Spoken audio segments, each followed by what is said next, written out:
Babylon की एक कहानी लेकर मैं फिर से प्रस्तुत हुई हूँ, जो है एक हल्के बटुए के साथ इलाज कि कैसे सबको अमीर बनने के लिए प्रेरित किया जा सकता है, कैसे उनको सिखाया जाए कि स्वर्ण कैसे कमाएं।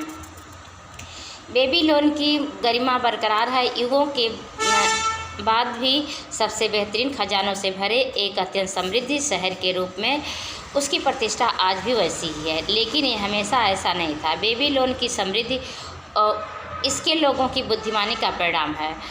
राजा जब सारगन अपने शत्रुओं अलामाइट्स को हरा कर बेबीलोन लौटा, तब उसके सामने बहुत बड़ी चुनौती आई।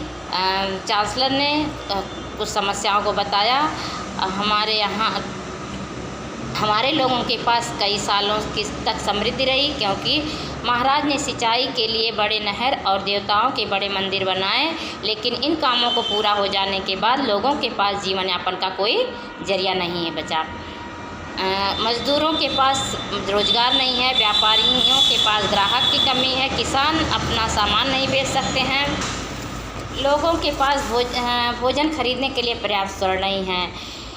लेकिन इन कामों पर खर्च किए जाने वाले स्वर्ण कहाँ गए? राजा ने पूछा। तो चांसलर ने कहा, यह शहर के कुछ सबसे अमीर लोगों के गिरफ्त में चला गया है। राजा कुछ देर तक सोचता रहा, तब उसने पूछा, कुछ लोगों ने इतना सारा सोना कैसे हथिया लिया? क्योंकि उन्हें इसका तरीका पता है, चांसलर ने कहा। आप एक इंसान की सफलता के लिए आलोचना नहीं कर सकते हैं, क्योंकि उसे सफल होने का तरीका मालूम है। ना ही आप किसी इंसान से वे छीन सकते हैं जो उसने अच्छे तरीके से कमाया है, ताकि कमज़ोर इंसान को दिया जा सके। लेकिन राजा को जानना था कि क्यों नहीं सारे लोग स्वर्ण कमाने और समृद्ध बनने का तरीका सीख सकते हैं। तो राजा संभव है महाराज, लेकिन उन्हें सिखाएगा कौन? पुजारी तो सिखा नहीं सकते हैं, क्योंकि वे खुद ही पैसे कमाने का तरीका उन्हें खुद ही नहीं मालूम है। हमारे शहर में अमीर बनने का सबसे अच्छा तरीका कौन जानता है, चांसलर? राजा ने पूछा। तो चांसलर ने कहा, महाराज आपसे कोई बात छिपी नहीं है कि बेबीलोन का सबसे ज़्यादा संपत्ति किसके ने अर्जित की है। तो राजा ने कहा, वह है अर्कद, बेबीलोन का सबसे अमीर आदमी। उसे कल मेरे सामने पेश किया जाए, उसको लेकर के मेरे सामने आओ। अगले दिन राजा के आदेशानुसार अर्कद को सामने लाया गया। तो राजा ने पूछा, अर्कद, क्या ये सही है कि तुम बेबीलोन का सबसे अमीर इंसान हो? ऐसा कहा जाता है महाराज, और कोई इंसान इस पर आपत्ति नहीं करता है। तुम इतने अमीर कैसे हो गए? इस शहर ने जो अवसर सबको दिया है, उनका लाभ उठाकर।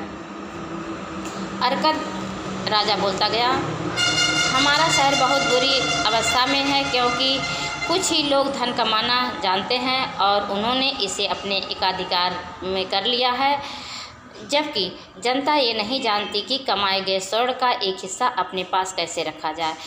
मेरी इच्छा ये है बेबीलोन दुनिया का सबसे अमीर शहर बने, इसलिए यह कई अमीर लोगों का शहर होना चाहिए।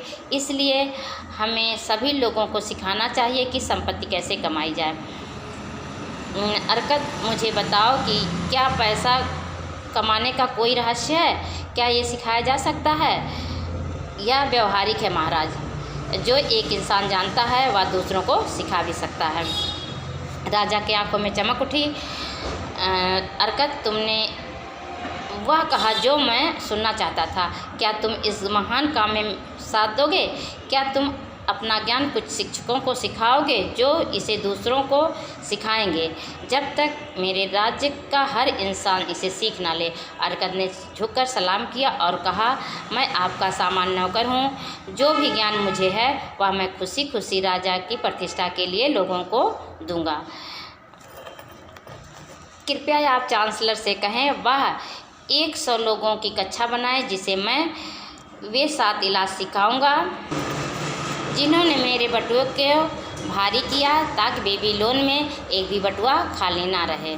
तो फ्रेंड्स, मैं इसके आगे बाद में चर्चा करूँगी। Thank you.